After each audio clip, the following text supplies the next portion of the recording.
Now there's lots of different options for CCTV out there on the market. Now the calls just come back and making me laugh. Welcome back to the channel. Hope you're having a great week. Sorry for no video last week. We have got chicken pox. So, well, I haven't, but the kids have. So it started off with Poppy last Wednesday. She had them, none of the kids had them, and then Friday this week, the other three came down with chicken pox. So it's been an interesting couple of days or weeks getting them through their chicken pox, because Phoebe and Poppy have had it really bad. They're absolutely smothered, where the other two are just sort of the not odd spot, but they've not as covered as much. So it's been an interesting week. So sorry for no video, but I've got a short one for you today. Over the last couple of weeks, we have basically done some upgrades to the bus in terms of our security. So when we moved on to the bus, we fitted CCTV, a conventional house system with DVR to the bus, and that allowed us to have 3 cameras, one on each side and then one on the back, and our front was completely blind. Now, when I fitted these cameras, I actually already built the bus, so putting the cable in through the bus was an absolute pain in the arse. I had to cut cables to get them through gaps, and by the time I rejoined the cables back up, the signal wasn't great and the quality wasn't great on those cameras. Another issue with having like a household domestic unit, a DVR and cameras, is the amount of power that they drain. Now in the summer, not so much of a problem, but when you're in winter and you haven't got particularly much solar, it can become a bit of an issue leaving them on permanently when you're not in the bus. So we were looking for other options on what we could do. Now there's lots of different CCTV options out there that you can use. Now when me and Nicole have been researching it, we wanted to definitely go with a Wi-Fi option, so there's no cables dangling around the bus, easy install.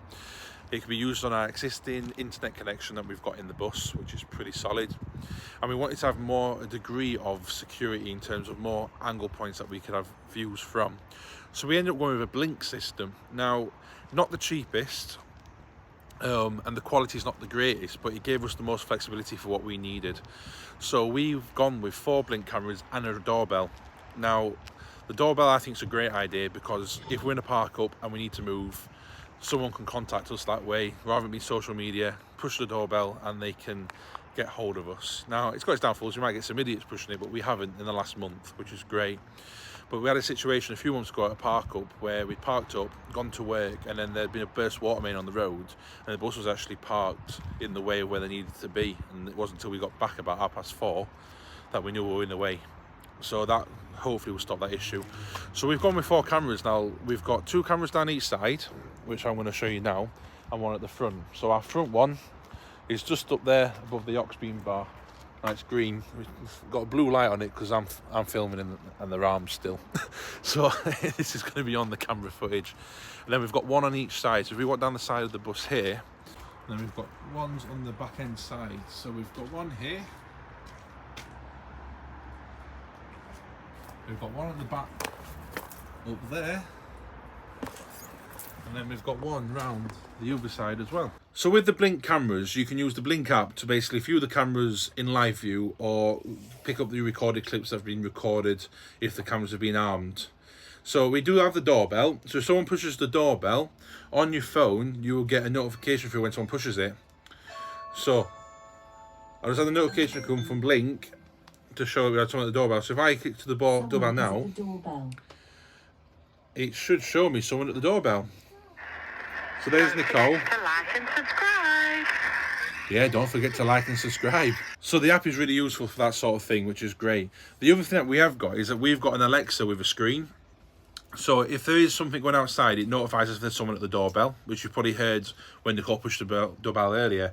But we can also ask Siri, that's not an Apple product, ask Alexa to show us the cameras as well in live stream. So if we are inside the bus and we hear something outside, the Alexa screen can actually show us the cameras. Now there is a slight delay, and I think that is our internet connection, because obviously we are running just off a SIM card.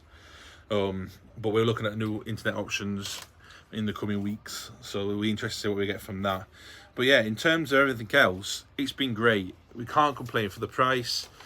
The quality is fine. It's allowed us to see a lot more things that are going on. Like, we've had police passing by one of our park ups every night that we've been there, and we never knew they went past, but with the cameras we can see that they're obviously just patrolling that area regular, which is, it's interesting. We're seeing wildlife, drunk antics, all sorts. So yeah, enjoy these couple of clips. Alexa, show me my cameras. Okay.